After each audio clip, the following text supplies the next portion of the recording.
Imagine a world without the Beatles. No Hey Jude, no Hard Day's Night, no Yesterday. Impossible, right? Well, now suppose one person has a handle on the group's catalog, but no one else does. He could pass the songs off as his own, right? And become the greatest singer-songwriter in the world.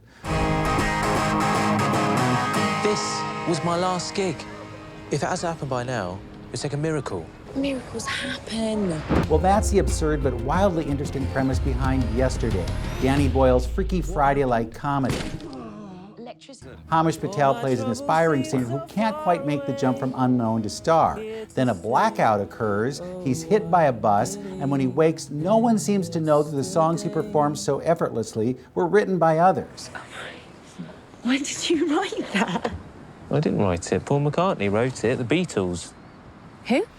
Boyle takes the what-if to fun extremes, but all good things do have to come to an end, and that's where Yesterday stumbles. Is it a romance between the musician and his biggest fan, played by Lily James, or is it something greater, a comment on popular music and what makes it last? Hey Jude. Jude is Ed Sheeran has a nice supporting turn as a guy trying to get the lyrics to Hey Jude changed. Hey Dude.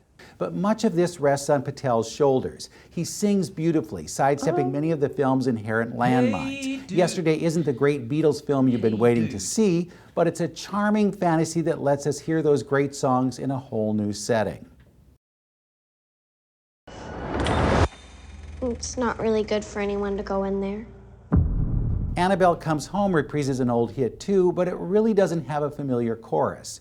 In The Conjuring, Vera Farmiga and Patrick Wilson, as Lorraine and Ed Warren, investigated things that went bump in the night. They also had a room where they supposedly stashed haunted items. Among them was a child-sized doll named Annabelle. Now, two nurses say it's haunted, and sure enough, the doll has the ability to raise the dead. The Warrens call a priest, lock up the doll, and don't see any problems until a babysitter and her friend crack the case.